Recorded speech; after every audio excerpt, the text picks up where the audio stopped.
music is, and I think it goes for both of you, music is your hobby, your passion. Is it sometimes hard, because, when it becomes also a career with all things involved, to stay connected with that passion, the passionate side of it? Yeah, maybe did towards the end of the touring. But it's never outweighed it. It's never felt more of a job than what I love to do. And I've never referred to the other two as my work colleagues, or they're my best friends, and we're just doing something we love. But it does have moments, yeah. Because is it always, I can imagine, you went from basically unknown to almost a world-class act. Do you feel that sometimes you lose the control of the thing you like to do? Is it, or is that a...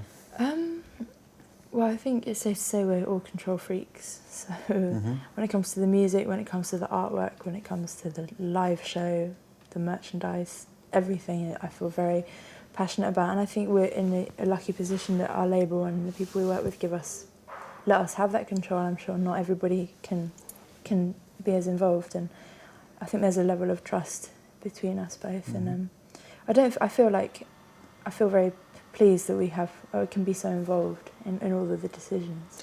But because it's now, maybe it gets more big, can you still give each aspect equally amount of attention, or is it something that is hard to maintain the control freak over? It can be hard to keep hold of everything, but we definitely try. And make sure everything is kind of how we want it to be. But I think it's good working with people that you trust, that that in an area where you can't be there to sort of we kind of explained, people know that we don't want to be pushing anyone's face, or this side, we kind of don't want that side of, I guess people doing the marketing or things like that. I don't want people to be like, I don't want to know about the XX, but. I heard, you took the time to also build your own studio. Is that in the area where you lived? Yeah.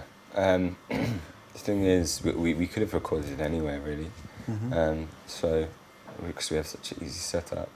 And we just wanted somewhere where we wanted to spend 6 months of our lives.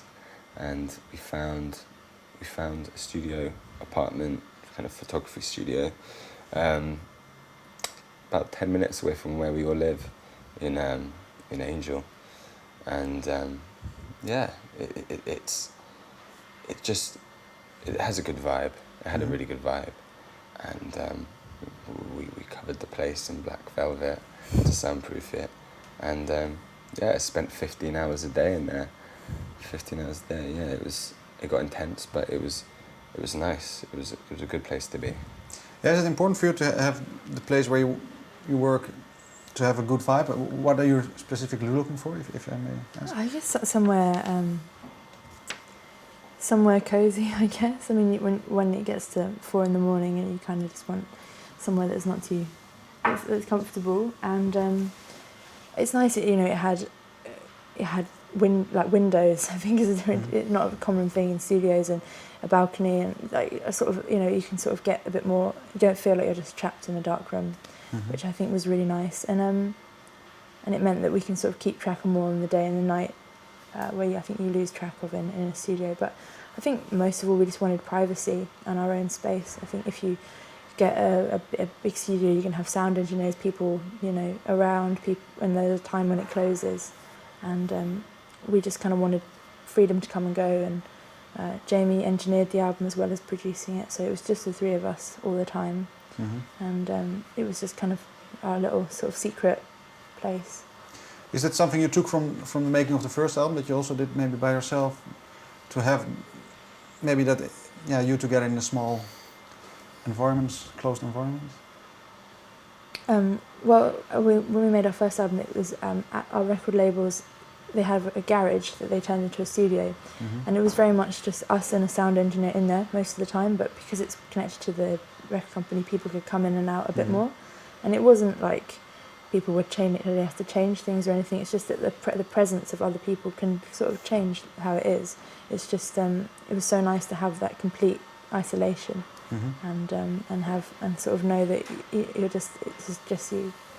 Was that because I think I can imagine that now with a second record as a follow-up to a successful first record, is there, were you maybe afraid that maybe people would maybe look over your shoulders too much, or?